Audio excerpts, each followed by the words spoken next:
జనగామ జిల్లాలో లారీ బీభత్సం సృష్టించింది. వరంగల్ హైదరాబాద్ నేషనల్ హైవేపై ఉన్న కోమల్ల టోల్ గేట్ క్యాబిన్లోకి దూసుకెళ్లింది లారీ. ప్రమాదంలో క్యాబిన్లోని సిబ్బంది గాయాలయ్యాయి. వారిని ఆసుపత్రికి తరలించి చికిత్స అందిస్తున్నారు. ప్రమాదంలో టోల్ క్యాబిన్ పూర్తిగా ధ్వంసమైంది.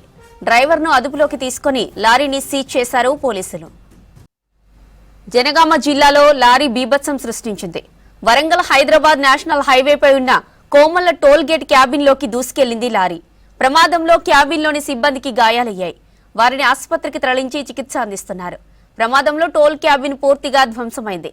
డ్రైవర్ను అదుపులోకి తీసుకుని లారీని సీజ్ చేశారు పోలీసులు.